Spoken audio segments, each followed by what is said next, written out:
Baiklah, selamat pagi semuanya. Selamat pagi dan selamat Sabat.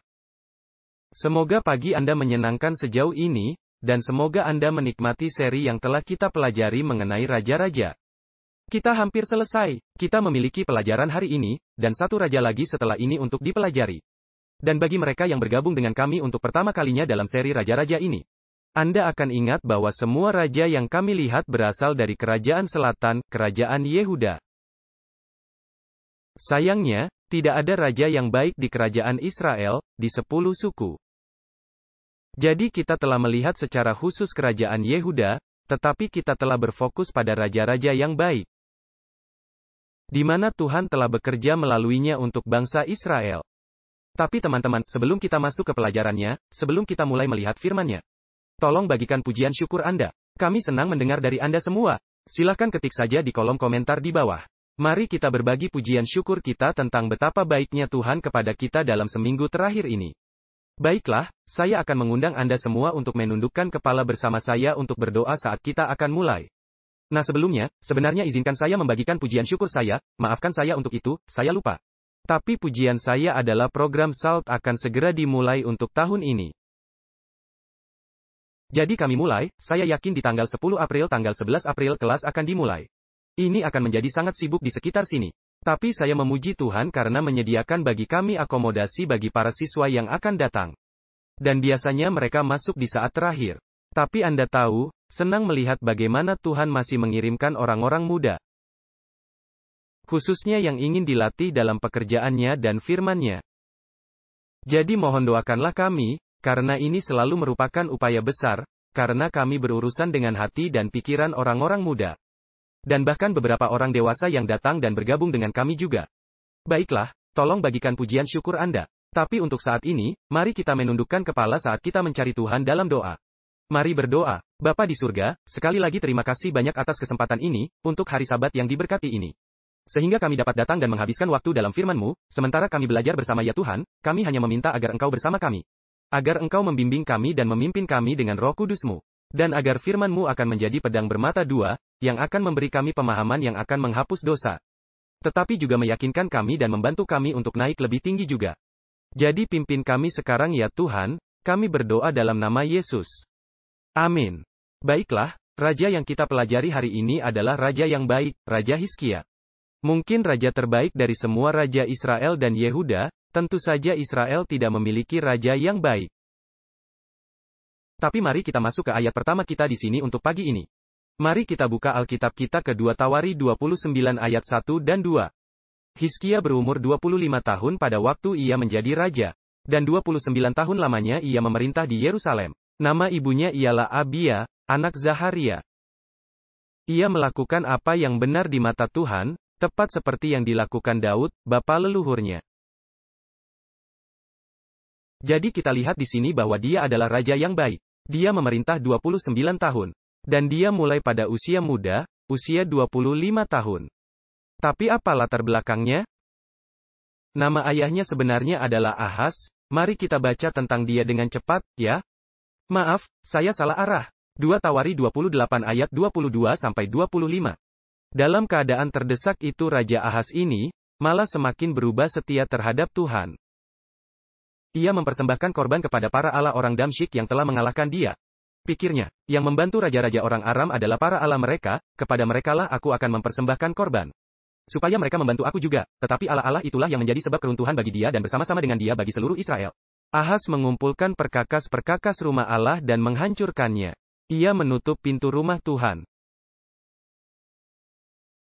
Lalu membuat mezbah-mezbah bagi dirinya di segenap penjuru Yerusalem. Di tiap-tiap kota di Yehuda ia membuat bukit-bukit pengorbanan untuk membakar korban bagi Allah lain.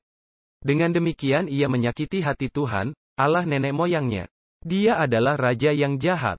Ayah dari Raja Hizkia, adalah raja yang jahat. Dia salah satu yang memperkenalkan kembali penyembahan berhala kembali sepanjang Yerusalem dan ke Israel lagi. Membuat semua orang mengorbankan kepada dewa-dewa asing ini. Dan kemudian kita membaca ini tentang dia di ayat 27. Kemudian Ahaz mendapat perhentian bersama-sama dengan nenek moyangnya, dan dikuburkan di dalam kota, di Yerusalem. Tetapi ia tidak dibawa ke pekuburan raja-raja Israel. Maka Hizkia, anaknya, menjadi raja menggantikan dia. Dia bahkan tidak dimakamkan di pekuburan raja-raja. Ini adalah betapa jahatnya dia. Ini adalah bagaimana orang-orang memandang rendah dirinya. Dan Anda tahu teman-teman, jika pernah ada orang yang bisa berkata, "Hei, saya punya alasan," itu bisa saja Hizkia. Tetapi dari raja jahat ini, datang seorang raja yang baik dan agung, Raja Hizkia. Sekarang, apa yang Hizkia lakukan ketika dia memulai pemerintahannya? Ketika dia naik tahta, apa yang Hizkia mulai lakukan? Baiklah, mari kita kembali ke pasal 29 dari 2 Tawari dan ayat 3, dikatakan di sini. Pada tahun pertama pemerintahannya, Anda lihat, dia tidak menahan, dia cepat. Dalam bulan yang pertama, ia membuka pintu-pintu rumah Tuhan dan memperbaikinya. Jadi dia membuka pintu rumah Tuhan. Dia memulihkan kembali penyembahan kepada bangsa Israel, atau sebenarnya kita harus katakan kerajaan Yehuda yang ada di selatan. Jadi dia memulihkan kembali ibadah. Ini adalah hal pertama yang dia lakukan. Itu bertentangan dengan semua yang dilakukan ayahnya. Anda lihat, jika ada orang yang bisa memiliki alasan untuk jatuh dan mengikuti jalan orang tua, bisa jadi Hizkia. Tapi tidak, dia melakukan yang bagus. Dia melakukan apa yang benar. Dia melakukan hal yang berlawanan dengan ayahnya.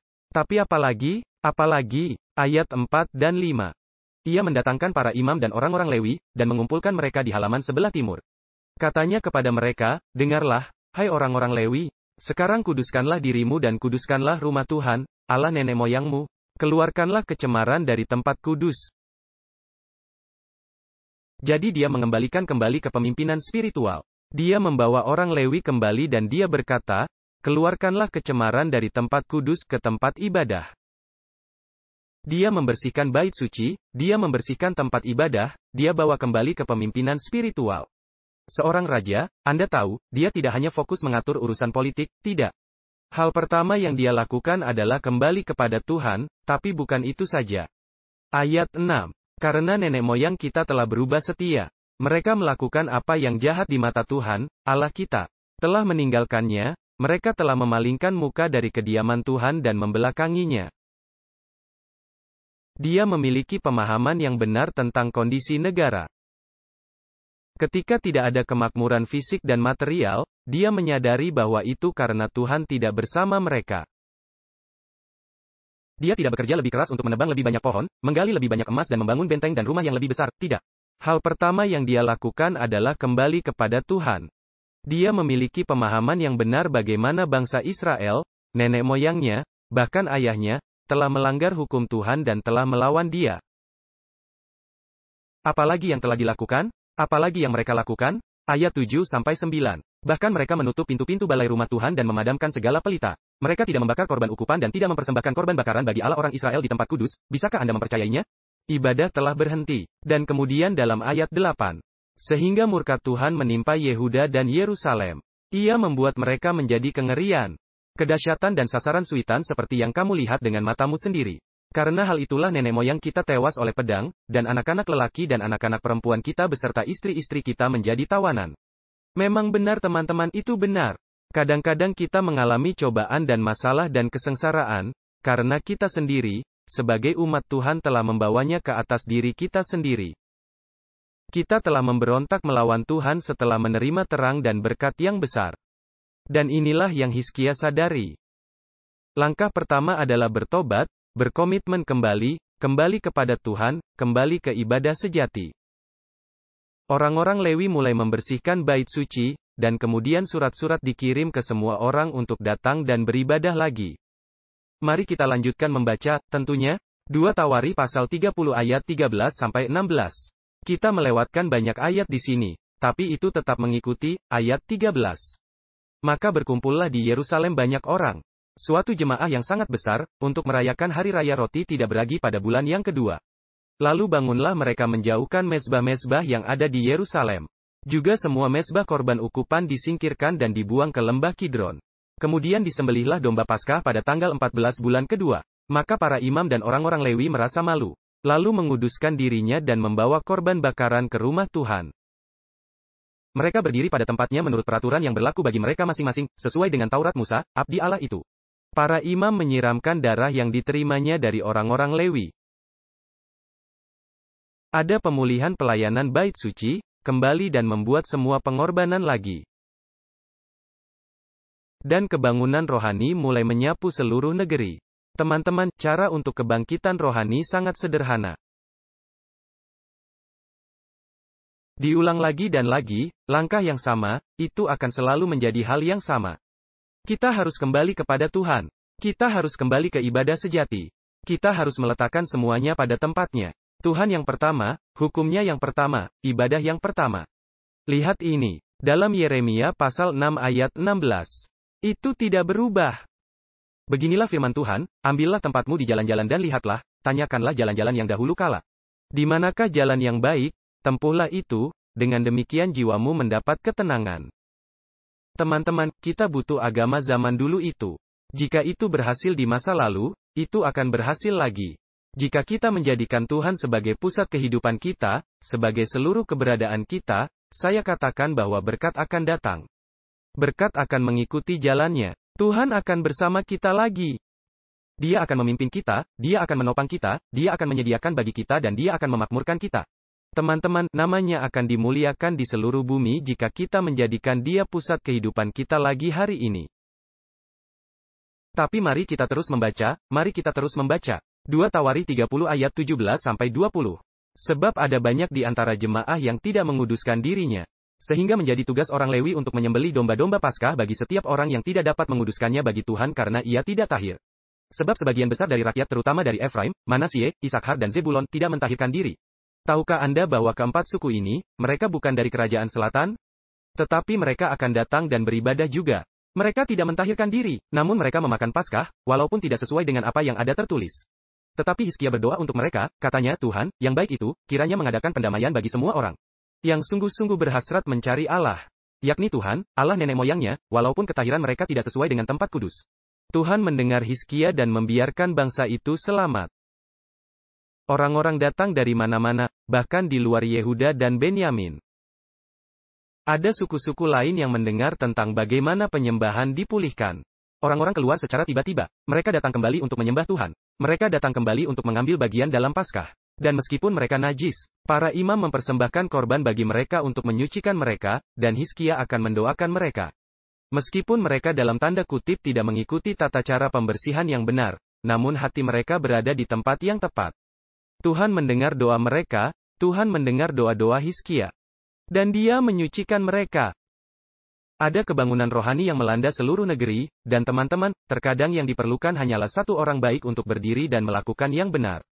Terkadang, orang-orang hanya menunggu seseorang untuk memimpin mereka. Untuk membiarkan mereka, mendorong maju dalam apa yang benar. Dan orang lain akan berdiri, dan mulai memperkuat tangan mereka yang telah mendahului mereka. Teman-teman, mungkin Anda adalah orang yang Tuhan tunggu. Mungkin Anda sedang bergumul di dalam lingkungan spiritual tempat Anda berada, atau gereja Anda. Dan mungkin di sana itu tidak bagus, tetapi Anda dapat membuatnya lebih baik. Anda bisa menjadi orang yang bisa memulai kebangkitan rohani. Bukan untuk menyerang siapapun dalam kepemimpinan dan dari pendeta atau majelis gereja, tetapi tidak teman-teman. Kita bisa memulihkan ibadah. Kita bisa mulai dengan menjadikan Tuhan sebagai pusat kehidupan kita juga. Tapi itu tidak semua. Mari terus membaca. 2 Tawari 30 ayat 22. Hizkia mengucapkan kata-kata pujian kepada semua orang Lewi yang menunjukkan akal budi yang baik dalam melayani Tuhan. Demikianlah orang memakan makanan perayaan selama 7 hari. Sambil mempersembahkan korban keselamatan dan mengucapkan syukur kepada Tuhan, Allah nenek moyang mereka. Jadi mereka mengajarkan pengetahuan tentang Tuhan. Mereka memiliki pelajaran Alkitab. Orang-orang Lewi dipulihkan. Sepertinya mereka melarikan diri, karena uang langka, dan mereka harus mencari nafkah untuk diri mereka sendiri. Tetapi sekarang ketika penyembahan dipulihkan, bahkan orang Lewi sekarang dapat menghidupi diri mereka sendiri. Dan mereka dapat melakukan pekerjaan yang telah Tuhan tetapkan untuk mereka lakukan, yaitu mengajarkan firman Tuhan kepada orang lain. Dan kemudian ayat 26. Maka besarlah kesukaan di Yerusalem, karena sejak Salomo bin Daud, Raja Israel, tidak pernah terjadi peristiwa semacam itu di Yerusalem. Dapatkah Anda mempercayainya? Selama lebih dari 200 tahun. Itu tidak seperti ini. Mereka tidak datang untuk beribadah seperti ini sejak zaman Raja Daud. Pengorbanan mereka, ibadah mereka, tidak dilakukan lagi sejak lebih dari 200 tahun yang lalu. Dan sekarang Hizkia sedang memulihkan ibadah. Mereka datang kembali untuk merayakan hari raya. Mereka menempatkan Tuhan di pusat kehidupan mereka lagi. Dan teman-teman, di sini, izinkan saya menunjukkan kepada Anda, ini adalah bagaimana kita dapat mengetahui kapan mereka benar-benar bangkit kembali. Bukan karena mereka hanya menyanyikan lagu dan memuji Tuhan. Anda tahu, kita dapat datang dan menikmati musik di gereja. Kita bisa menikmati bernyanyi, tapi itu bukan berarti rohani kita bangkit kembali. Inilah bukti nyata kebangkitan rohani. Mari terus membaca. Sekarang 2 Tawari pasal 31 ayat 1. Setelah semuanya ini diakhiri, seluruh orang Israel yang hadir pergi ke kota-kota di Yehuda, lalu meremukkan segala tugu berhala, menghancurkan segala tiang berhala, dan merobohkan segala bukit pengorbanan dan mezbah di seluruh Yehuda dan Benyamin. Juga di Efraim dan Manasye, sampai musnah semuanya. Kemudian pulanglah seluruh orang Israel ke kota-kotanya, ke miliknya masing-masing. Apa yang mereka lakukan? Mereka keluar dan menghancurkan semua mezbah Baal. Mereka akan membuang semua hal yang mengalihkan perhatian mereka dari Tuhan. Mereka tidak hanya menyembah Tuhan. Mereka tidak hanya datang dan menikmati persekutuan, dan memecahkan roti lagi dan mengorbankan semua pengorbanan ini. Tidak teman-teman. Mereka pergi keluar untuk memastikan bahwa kebangunan rohani itu akan berlanjut, saat mereka pulang dan kembali ke kota mereka. Lihatlah apa yang ditulis oleh pena inspirasi. Para Nabi dan Raja, halaman 338, paragraf 2. Sekarang tinggal suatu pekerjaan penting di mana mereka kembali ke rumahnya harus mengambil bagian secara giat. Dan penyelesaian pekerjaan ini menunjukkan bukti ketulenan yang telah diadakan. Dan kemudian di bagian akhir, 2 Tawari 31 ayat 1, yang baru saja kita baca dikutip. Anda lihat teman-teman, ada pembersihan dari semua dewa palsu yang mereka sembah sebelumnya. Dan mereka memberi ruang untuk penyembahan yang benar. Bagaimana kita bisa tahu apakah kita benar-benar dihidupkan kembali? Itu akan menjadi bukti dalam tindakan kita. Ini bukan hanya tentang datang ke gereja dan menyanyikan lagu-lagu. Bukan hanya menikmati pekabaran yang baik. Bukan sekedar datang dan makan bersama dengan sesama orang Kristen lainnya. Teman-teman, kita harus menghancurkan mezbah-mezbah lain ini, dewa-dewa lain yang kita miliki dalam hidup kita. Anda tahu, dewa mode, dewa selera kita, dewa ambisi dan kesombongan kita, dan semua hal ini. Kita akan menyingkirkan itu semua dan kita akan menyediakan lebih banyak waktu dan ruang untuk Tuhan. Tapi apa lagi? Mari terus membaca. Berikut adalah bagian yang panjang. Tetaplah bersama saya. Ayat 4-10 dari 2 Tawari 31. Ia memerintahkan rakyat, yakni penduduk Yerusalem, untuk memberikan sumbangan yang menjadi bagian para imam dan orang-orang Lewi, supaya mereka dapat mencurahkan tenaganya untuk melaksanakan Taurat Tuhan. Segera setelah perintah ini tersiar, orang Israel membawa dalam jumlah yang besar hasil pertama daripada gandum, anggur, minyak, madu, dan segala macam hasil bumi. Mereka membawa juga persembahan persepuluhan dari segala sesuatu dalam jumlah yang besar. Orang Israel dan orang Yehuda yang tinggal di kota-kota Yehuda juga membawa persembahan persepuluhan yang terdiri dari lembu sapi dan kambing domba.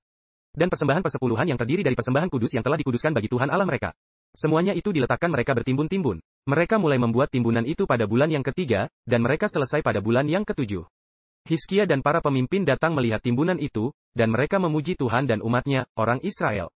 Hizkia menanyakan para imam dan orang-orang Lewi tentang timbunan itu. Dan dijawab oleh Azaria, imam kepala keturunan Zadok demikian, sejak persembahan khusus mulai dibawa ke rumah Tuhan. Kami telah makan sekenyang-kenyangnya, namun sisanya masih banyak. Sebab Tuhan telah memberkati umatnya, sehingga tinggal sisa yang banyak ini.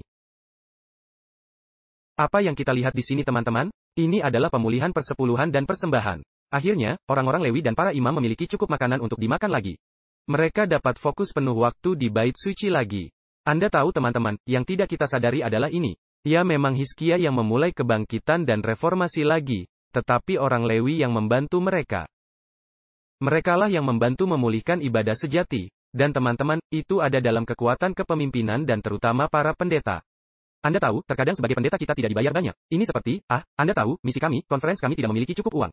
Tetapi kita tidak menyadari bahwa adalah dalam kesanggupan kita sendiri untuk mengumpulkan dana tersebut.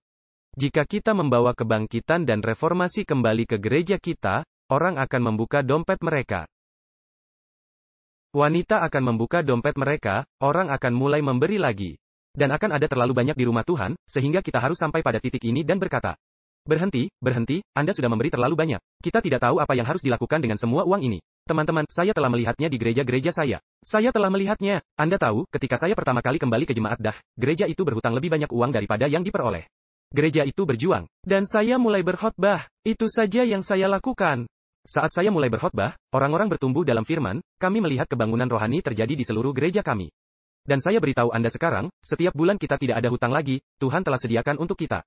Kami telah melunasi pinjaman kami yang kami dapatkan dari misi. Tuhan begitu banyak memberkati kita. Dan itu bukan karena Tuhan telah memberkati orang untuk mendapatkan lebih banyak. Tidak, Tuhan telah memberkati kita untuk memberi lebih banyak. Dia meyakinkan kita, Dia membantu kita untuk bertumbuh. Dan saya memberitahu Anda, ini bukan tentang berkhotbah tentang keuangan, ini tentang memberitakan firman Tuhan. Jika kita memberitakan firman Tuhan, Tuhan akan memulihkan penyembahan yang benar. Karena kita menyembah tidak hanya dalam roh, tapi juga dalam kebenaran. Dan kemudian Tuhan akan mulai mempengaruhi semua area lain. Dan membantu orang untuk mulai setia lagi, sampai ada lebih dari cukup untuk disimpan. Kapan semuanya dimulai? Firman Tuhan. Kebangkitan sejati. Tapi mari kita terus membaca, tentunya, ayat 20 dan 21. Demikianlah perbuatan Hizkia di seluruh Yehuda. Ia melakukan apa yang baik, apa yang jujur, dan apa yang benar di hadapan Tuhan, Allahnya. Dalam setiap usaha yang dimulainya untuk pelayanannya terhadap rumah Allah. Dan untuk pelaksanaan Taurat dan perintah Allah, ia mencari Allahnya. Semuanya dilakukannya dengan segenap hati, dan apa, sehingga segala usahanya berhasil. Tuhan memberkati. Dan saya tidak percaya Hizkia seperti, apa yang bisa saya lakukan untuk meningkatkan keuangan lagi? Tidak. Dia hanya kembali kepada Tuhan. Dia baru saja membersihkan negerinya dari segala kotoran berhala. Dan seperti Tuhan ada di tengah-tengah mereka. Sebagaimana kapanpun Tuhan ada di tengah-tengah kita, berkat-berkatnya, perlindungannya, penyediaannya yang berlimpah akan selalu ada untuk kita.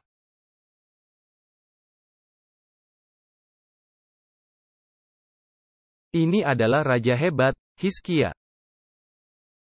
Tetapi baru saja berkat ini datang, sekarang, perang dan perkelahian tampaknya datang, mengapa? Untuk membuktikan bahwa Tuhan bersama mereka. Mari kita lanjutkan membaca, tentunya, 2 Tawari 32 ayat 1. Ini benar-benar bagian yang akan kita baca, yang benar-benar membuat Hizkia terkenal. Setelah peristiwa yang menunjukkan kesetiaan Hizkia itu datanglah Sanherib, Raja Asyur, menyerbu Yehuda. Ia mengepung kota-kota berkubu, dan berniat merebutnya. Jadi datanglah Raja Asyur, dia berkemah di sana, dia ingin menaklukkan Yerusalem. Dan apa yang terjadi? Ayat 7-8. Kuatkanlah dan teguhkanlah hatimu, janganlah takut dan terkejut terhadap Raja Asyur serta seluruh laskar yang menyertainya.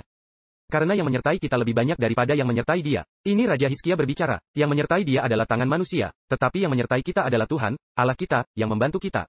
Dan melakukan peperangan kita. Oleh kata-kata Hizkia, Raja Yehuda itu, rakyat mendapat kepercayaannya kembali. Anda tahu, Hizkia bisa mengatakan ini, karena jelas bahwa Tuhan bersama mereka lagi. Ketika mereka kembali untuk menyembah Tuhan, saat mereka menempatkannya di pusat kehidupan mereka. Mereka bisa melihat tangan Tuhan bergerak ke atas orang-orang dan bagaimana ibadah dipulihkan. Dan Hizkia bisa dengan berani mengatakan, meskipun Raja Asyur datang. Dia bisa dengan berani mengatakan yang menyertai dia adalah tangan manusia. Yang menyertai kita adalah, kita memiliki Tuhan, Allah. Kita tidak perlu takut, dan orang-orang bisa bersandar dalam jaminan ini. Itu bukan harapan palsu karena iman mereka telah dipulihkan. Telah dibangun kembali di masa ibadah ini, di masa damai, mereka bersiap untuk masa perang. Dan itulah yang harus kita lakukan teman-teman, kita harus menyimpan kekayaan firman Tuhan dalam hati kita karena kita tidak pernah tahu kapan kita membutuhkannya. Dan bagi mereka yang tidak, mereka hanyut tanpa disadari. Mereka yang tampaknya baik dan perkasa di gereja-gereja kita. Orang-orang yang terkenal baik dan integritas di dalam hati mereka. Tetapi ketika cobaan datang, itu menunjukkan fondasi seperti apa yang telah kita bangun. Dan kemudian dari ayat 9-20. Sanherib hanya mencela orang-orang Yahudi dan mencoba untuk mematahkan semangat mereka, mengatakan kepada mereka bahwa tidak ada harapan. Jadi kita memperoleh sesuatu di sini, sekarang dalam Yesaya pasal 37 ayat 1-4. Segera sesudah Raja Hizkia mendengar itu, semua yang Raja Asyur katakan kepadanya. Dikoyakkannyalah pakaiannya dan diselubunginyalah badannya dengan kain kabung, lalu masuklah ia ke rumah Tuhan. Dia tidak mengambil kesempatan. Dia ingin memastikan bahwa Tuhan masih bersamanya. Disuruhnyalah juga Eliakim, kepala istana, Sebna, panitera negara, dan yang tua-tua di antara para imam. Dengan berselubungkan kain kabung, kepada Nabi Yesaya bin Amos. Berkatalah mereka kepadanya, beginilah kata Hizkia, hari ini hari kesesakan, hari hukuman dan penistaan. Sebab sudah datang waktunya untuk melahirkan anak, tetapi tidak ada kekuatan untuk melahirkannya. Mungkin Tuhan, Allahmu, sudah mendengar perkataan juru minuman agung yang telah diutus oleh Raja Asyur, tuannya, untuk mencela Allah yang hidup. Sehingga Tuhan, Allahmu, mau memberi hukuman karena perkataan-perkataan yang telah didengarnya. Maka baiklah engkau menaikkan doa untuk sisa yang masih tinggal ini. Baru sekarang kita mulai melihat doa disebutkan di sini, maafkan saya, kita melihat Hizkia untuk pertama kalinya berdoa. Dan bukannya dia tidak melakukannya sebelumnya. Dia telah berdoa, dia membawa kebangunan rohani besar di seluruh tanah Yehuda. Dan bahkan bangsa sekitarnya di atas sana di Israel telah kembali untuk beribadah juga. Kita melihat dengan sangat jelas bahwa Tuhan bersamanya, tetapi sekarang dia mengoyakkan pakaiannya, dia menutupi dirinya dengan kain kabung. Dia berpuasa dan berdoa kepada Tuhan dan dia meminta bantuan. Kita melihat bahwa Hizkia bukan hanya seorang yang pandai berbicara, tetapi seorang yang berdoa. Dan ini adalah hal yang menakjubkan, kita baca dari kitab Yesaya, dan Anda mungkin bertanya-tanya mengapa? Hizkia hidup pada zaman Yesaya. Dan dia pergi untuk mencari bantuan dari nabi. Dan teman-teman, kita juga memiliki seorang nabi di tengah-tengah kita, yang selalu dapat kita datangi untuk meminta nasihat. Dia menulis banyak buku, kita bisa datang dan menghabiskan waktu di dalamnya. Tuhan telah memberi kita pelayanan Ellen White hari ini. Dia telah memberkati kita dengan banyak instruksi. Kita harus pergi ke sana dan menemukan kenyamanan, untuk menemukan arah, untuk menemukan nasihat. Dan lihat teman-teman, apa hasil dari doa Hizkia? Lihatlah ini. Yesaya 37 ayat 36. Keluarlah malaikat Tuhan, lalu dibunuh nyala 185.000 orang di dalam perkemahan Asyur. Keesokan harinya pagi-pagi tampaklah, semuanya bangkai orang-orang mati belaka. Ini benar-benar satu-satunya tindakan Tuhan yang membuat Hizkia menjadi penguasa terkenal. 185.000 tentara tewas di tangan satu malaikat dalam satu malam. Dan Raja Sanherib, dia kembali dan dia akan dibunuh oleh negaranya sendiri, oleh anak-anaknya sendiri. Anda tahu, ketika pencobaan datang, itu benar-benar ada hanya untuk mengungkapkan kekuatan hubungan kita dengan Tuhan. Apa yang terjadi ketika cobaan dan masalah menimpa Anda? Apakah Anda panik? Apakah Anda lupa Tuhan? Apakah Anda berhenti menyembah Dia? Apakah Anda berhenti berdoa dan membaca firman-Nya? Apakah Anda berhenti menghabiskan waktu bersamanya karena Anda terlalu bermasalah di hati dan pikiran Anda untuk pergi kepada Tuhan? Dan kita memerlukan, mungkin pembebasan dari masalah kita, jadi kita kembali ke sifat buruk kita yang lama. Dan pengalihan lama kita, film atau obat-obatan atau berpesta atau apapun itu. Tapi teman-teman, cobaan hanya akan memperbesar apa yang ada di hati kita. Dan jika Tuhan ada di hati kita, kita seperti Hizkia, akan lari kepadanya. Maka melalui Hizkia, dengan tangan kasih Tuhan dan malaikat yang dia utus, mereka mendapatkan sinyal kemenangan. Namun, hidup bukan tanpa cobaan dan masalah sendiri. Yah, Anda mengatasi pertempuran di sini dan musuh di sana.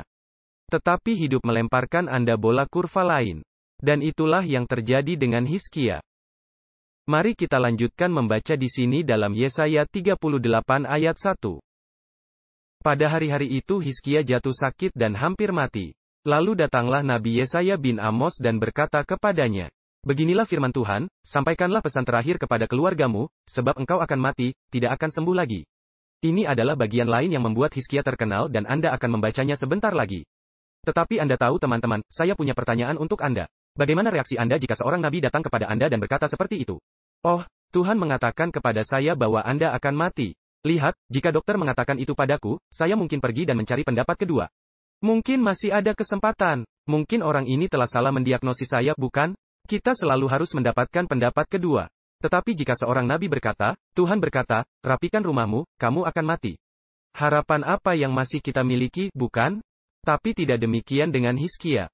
Disinilah kita benar-benar melihat bahwa dia adalah orang yang suka berdoa. Yesaya 38 ayat 2 dan 3.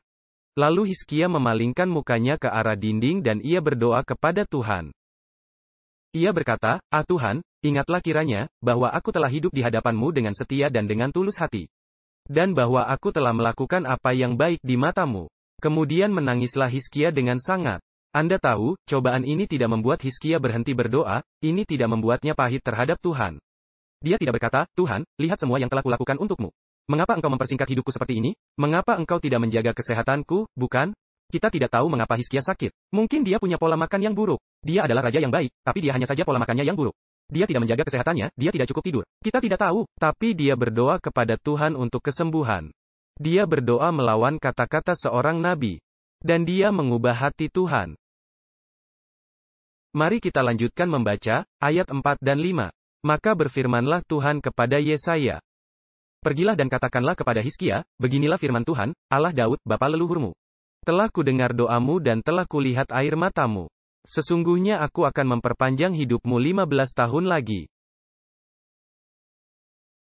Anda tahu, meskipun Yesaya kembali dengan kabar baik bahwa Tuhan mendengar doanya. Oh, sekarang Tuhan akan menambahkan 15 tahun dalam hidupmu, Hizkia tidak puas. Dia tidak cukup untuk berkata, oh, baik, bagaimana saya tahu bahwa Tuhan telah mendengar doa saya? Tidak, dia meminta tanda. Tanda bahwa Tuhan telah mendengar doanya. Dan apa tandanya? Mari terus membaca. 2 Raja-Raja 20 ayat 8-11. Sebelum itu Hizkia telah berkata kepada Yesaya, apakah yang akan menjadi tanda bahwa Tuhan akan menyembuhkan aku dan bahwa aku akan pergi ke rumah Tuhan pada hari yang ketiga? Yesaya menjawab, inilah yang akan menjadi tanda bagimu dari Tuhan, bahwa Tuhan akan melakukan apa yang telah dijanjikannya. Akan majukah bayang-bayang itu 10 tapak atau akan mundur 10 tapak? Hizkia berkata, itu perkara ringan bagi bayang-bayang itu untuk memanjang 10 tapak. Sebaliknya, biarlah bayang-bayang itu mundur ke belakang 10 tapak. Lalu berserulah Nabi Yesaya kepada Tuhan, maka dibuatnyalah bayang-bayang itu mundur ke belakang 10 tapak. Yang sudah dijalani bayang-bayang itu pada penunjuk matahari buatan Ahaz. Dapatkah Anda percaya itu? Tanda yang Tuhan berikan sebagai jawaban atas doa Hizkia adalah bahwa matahari bergerak mundur 10 derajat, akan mundur. Artinya bumi akan berhenti dan berputar dan mundur. Dapatkah Anda percaya itu? Tuhan menghentikan seluruh aliran tata surya Bima Sakti. Hanya karena satu orang berdoa. Yaitu betul, karena satu orang berdoa. Itulah kekuatan iman Hizkia. Dan hubungannya dengan Tuhan. Tapi itu tidak semua. Itu tidak semua. Karena ini, orang lain akan memperhatikan perubahan bintang-bintang di tata surya. Perubahan matahari yang bergerak. Orang-orang akan mencatat dan orang-orang dari negara lain akan mencatat ini. Mari terus membaca. 2 Raja-Raja 20 ayat 12-13. Pada waktu itu Meroda Baladan bin Baladan, Raja Babel, menyuruh orang membawa surat dan pemberian kepada Hizkia. Sebab telah didengarnya bahwa Hizkia sakit tadinya. Hizkia bersukacita atas kedatangan mereka, lalu diperlihatkannyalah kepada mereka segenap gedung harta bendanya, emas dan perak. Rempah-rempah dan minyak yang berharga, gedung persenjataannya dan segala yang terdapat dalam perbendaharaannya. Tidak ada barang yang tidak diperlihatkan Hizkia kepada mereka di istananya dan di seluruh daerah kekuasaannya. Orang-orang dari Babel, mereka mendengar tentang penyembuhan ajaib Hizkia. Mereka mengetahui bahwa matahari telah mundur karena doanya. Maka mereka datang mengunjungi Hizkia dengan hadiah dan pemberian. Raja macam apa ini? Orang macam apa ini? Bahwa bayangan matahari bergerak, hanya karena dia. Dan ketika mereka datang berkunjung, ya kerajaan Babel, ketika mereka datang berkunjung. Hizkia tidak memberikan kemuliaan kepada Tuhan. Hizkia tidak mengarahkan mereka kepada Tuhan. Tetapi dia menunjukkan kepada mereka semua harta rumahnya, semua yang ada di seluruh Yerusalem. Dan orang-orang ini membuka mata mereka dan mereka melihat, wow, bukannya untuk mengetahui tentang Tuhan yang benar, seperti yang dilakukan Raja Salomo. Ketika Ratu Sheba datang untuk menanyakan tentang kebijaksanaannya, dia masih setia pada waktu itu dan memberikan semua kemuliaan kembali ke Tuhan. Tapi tidak dengan Hizkia. Entah bagaimana di sini dia membiarkannya tergelincir. Dia melupakan Tuhan. Dia lupa memberinya semua kemuliaan. Dan sebagai hasilnya, ada penghakiman yang akan diucapkan pada Hizkia. Lihat ini. 2 Raja-Raja 20 ayat 14-19.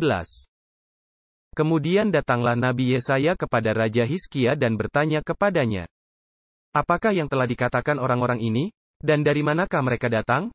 Jawab Hizkia, mereka datang dari negeri yang jauh, dari Babel. Lalu tanyanya lagi, apakah yang telah dilihat mereka di istanamu? Jawab Hizkia, semua yang ada di istanaku telah mereka lihat. Tidak ada barang yang tidak kuperlihatkan kepada mereka di perbendaharaanku. Lalu Yesaya berkata kepada Hizkia, dengarkanlah firman Tuhan. Sesungguhnya, suatu masa akan datang, bahwa segala yang ada dalam istanamu dan yang disimpan oleh nenek moyangmu sampai hari ini, akan diangkut ke Babel. Tidak ada barang yang akan ditinggalkan, demikianlah firman Tuhan. Dan dari keturunanmu yang akan kau peroleh, akan diambil orang untuk menjadi sida-sida di istana Raja Babel. Hizkia menjawab kepada Yesaya, sungguh baik firman Tuhan yang engkau ucapkan itu. Tetapi pikirnya, asal ada damai dan keamanan seumur hidupku. Karena apa yang telah dilakukan Hizkia, Raja Babel akan kembali lagi suatu hari nanti, dan menaklukkan Yerusalem. Itu terjadi pada zaman Daniel. Nubuatan ini akan digenapi. Dan hal yang benar-benar membingungkan saya adalah ini. Mengapa Hizkia tidak berdoa kali ini? Apakah dia telah melepaskan Tuhan? Apakah kesombongan telah menyusup ke dalam hati dan hidupnya, sehingga dia lupa untuk mengembalikan semua kemuliaan kepada Tuhan? Maksud saya, dia berdoa untuk hidupnya.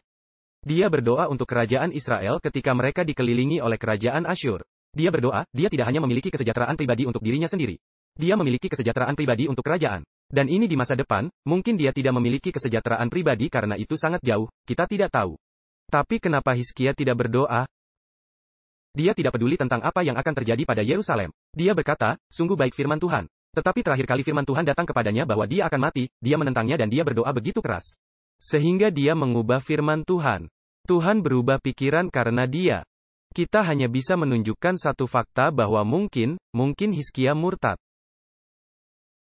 Ketika dia sakit, dia berdoa. Ketika dia dikelilingi oleh pasukan, dia berdoa. Tapi sekarang dia hanya pasrah dengan kenyataan bahwa Yerusalem akan ditaklukkan. Ditawan, bangsanya akan ditawan ke negeri asing, dan dikebiri. Dan dia berkata, sungguh baik firman Tuhan. Dia sudah berhenti peduli. Mengapa? Apa yang terjadi? 2 Tawari 32 ayat 25. Tetapi Hizkia tidak berterima kasih atas kebaikan yang ditunjukkan kepadanya, karena ia menjadi angkuh. Sehingga ia dan Yehuda dan Yerusalem ditimpa murka. Apa yang terjadi? Dia menjadi sombong. Dia menjadi sombong, dalam tanda kutip dengan semua yang dia capai. Tapi itu bukan dia, itu dari Tuhan. Bagaimana bisa menjadi seperti ini? Bagaimana dia membiarkan semua kesuksesan ini menguasai pikirannya? Mengapa Tuhan mengizinkan semua kesuksesan ini menimpanya? Yah, dia memenuhi kondisi kebangunan rohani dan Tuhan bersamanya dan Tuhan memberkati dia. Dan Tuhan tidak memberkati sehingga merugikannya. Beberapa orang kehilangan iman mereka karena mereka terlalu miskin. Orang-orang kehilangan iman mereka bahkan di antara mereka ketika berada di kelas menengah, bukan hanya orang kaya. Bukan hanya karena Tuhan memberkati dia, tidak. Teman-teman, kita dapat meninggalkan Tuhan pada tahap apapun, jika kita tidak menjadikannya pusat di hati dan kehidupan kita. Dan tidak peduli apakah Anda kaya atau miskin, kita akan memberikan pembenaran atau alasannya mengapa. Beberapa orang meninggalkan Tuhan karena mereka miskin. Beberapa orang meninggalkan Tuhan karena mereka kaya. Tapi teman-teman, Anda tahu, kita harus belajar untuk berhati-hati untuk selalu mengembalikan semua kemuliaan kepada Tuhan. Ketika orang kaya meninggikan hati manusia, mereka juga meninggikan kesombongan. Dan kekayaan bukanlah kejatuhan mereka, tetapi itu karena mereka berhenti menghabiskan waktu bersama Tuhan. Mungkin sebagian dari kita terlalu kaya. Anda harus kembali menjalani kehidupan normal. Hidup yang lebih tidak begitu makmur. Anda tidak perlu membeli bungalow atau mobil terbesar dan terkaya. Itu akan mengubah hati dan hidup Anda tahu itu. Teman-teman, seiring berjalannya waktu, kita harus belajar untuk hidup lebih sederhana. Lebih rendah hati, meskipun Tuhan telah memberkatimu lebih banyak lagi. Kita tidak tahu bagaimana sampai ke titik itu, tapi itu karena Hizkia sombong. Kedengarannya seperti Lucifer bukan? Dalam Yehezkiel 28 ayat 17, Alkitab mengatakan ini tentang Lucifer. Engkau sombong karena kecantikanmu, hikmatmu kau musnahkan demi semarakmu. Ke bumi kau kulempar, kepada raja-raja engkau kuserahkan menjadi tontonan bagi matanya. Ya, Lucifer, yang paling dipuja dari semua malaikat, tangan kanan Tuhan. Dia adalah orang yang akan dibanggakan, karena semua yang telah Tuhan berikan padanya. Dia lupa untuk memusatkan pandangannya pada Kristus. Teman-teman, ini dapat terjadi pada siapapun di antara kita, jika kita kehilangan pandangan akan Yesus. Anda tahu, siapa putra Hizkia? Siapa yang akan mengambil alih tahta setelah dia meninggal? Lihat ini. 2 Raja-Raja 20 ayat 21. Kemudian Hizkia mendapat perhentian bersama-sama dengan nenek moyangnya. Maka Manasye, anaknya, menjadi raja menggantikan dia. Kita tidak akan mempelajari Manasye dalam seri raja-raja kita, karena Manasye adalah salah satu raja yang paling jahat dalam seluruh sejarah Yehuda dan bangsa Israel. Anda tahu, setiap orang berdiri untuk diri mereka sendiri. Keputusan yang kita buat mempengaruhi kita, tapi ya, itu mempengaruhi orang lain, tetapi sebenarnya itu hanya mempengaruhi keselamatan kita. Dan kita harus berhati-hati untuk tidak mengambil semua berkat Tuhan untuk diri kita sendiri. Untuk berpikir bahwa kitalah yang membuatnya, bahwa kitalah yang pantas mendapatkannya. Kita harus berhati-hati dengan berkat yang Tuhan berikan kepada kita. Bahwa hal-hal yang mengelilingi diri kita, berkat yang datang dari Tuhan, uang yang kita miliki di rekening kita. Bahwa kita berhati-hati untuk tidak pergi dan membeli barang-barang yang akan mengangkat diri kita dalam kesombongan. Hanya karena Anda punya uang untuk membeli Mercedes atau BMW, bukan berarti Anda harus keluar dan membelinya.